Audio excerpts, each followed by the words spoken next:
Hi, I'm Dr. Dranitsaris here today to give you some tips on relationships. And if these tips don't apply to you, perhaps some ways of thinking about your relationship that will help you power past some of the issues that may seem unresolvable.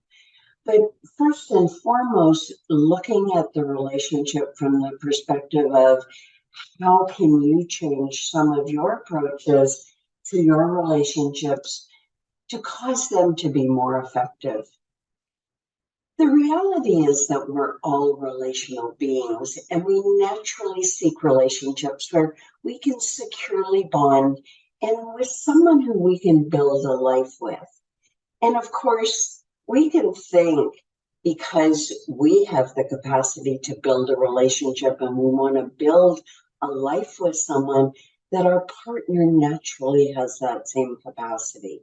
That's one of the first mistakes that we make, is thinking that our partners are like us. Often our childhood conditioning doesn't prepare us for the types of relationships we imagine we should have, and even what to do about it if our relationship fails to meet our expectations. In particular, most women seek a partnership and believe that the partner wants the same thing, sometimes without even talking to their partner about it.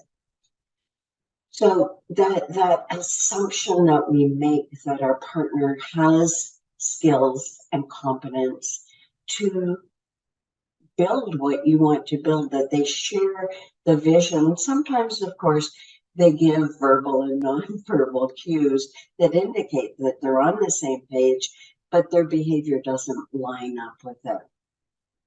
So think about this, that it's actually been less than 2 centuries since relationships started putting more of an emphasis on love and equality, compromise, than just on surviving and having a relationship in order to survive in the world.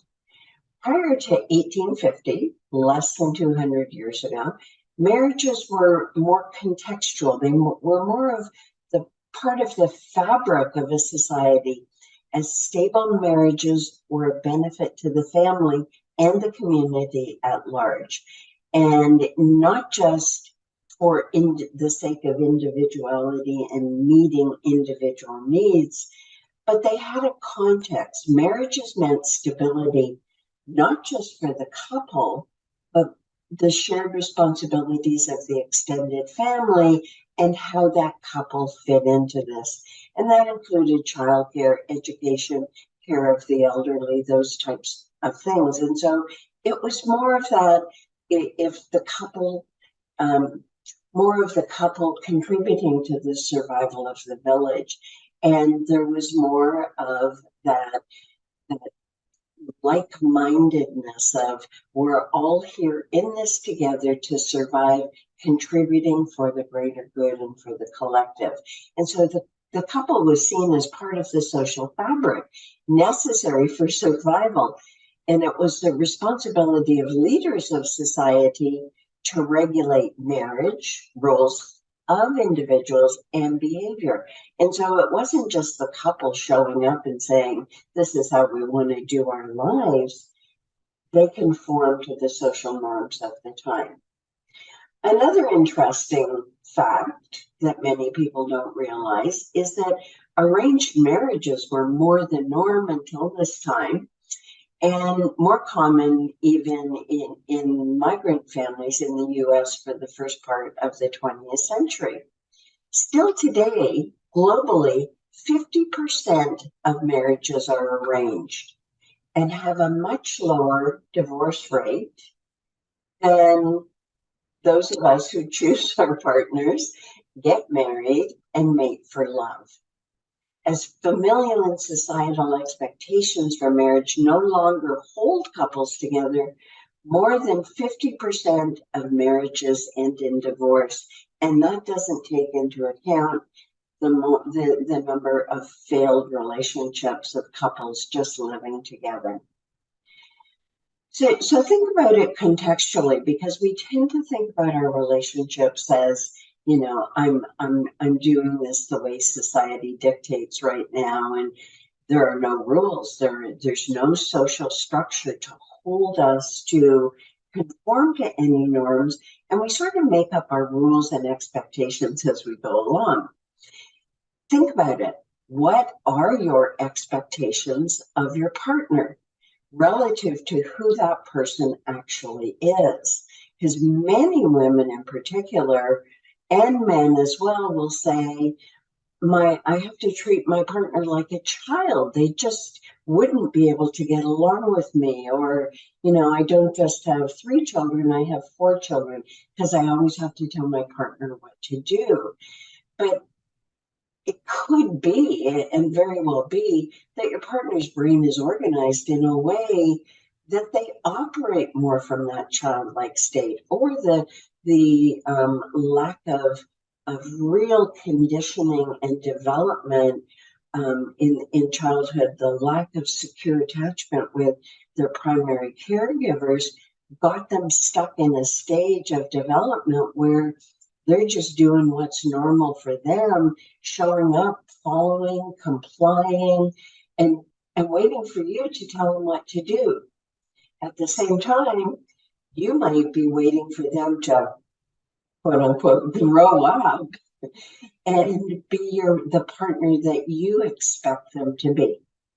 So think about this. Our romantic notion and unrealistic expectations of our relationship, lack of social boundary, and little understanding and training on how to build successful relationships really contributes to the ever-rising anxiety we have about even making a commitment or formalizing it when we do.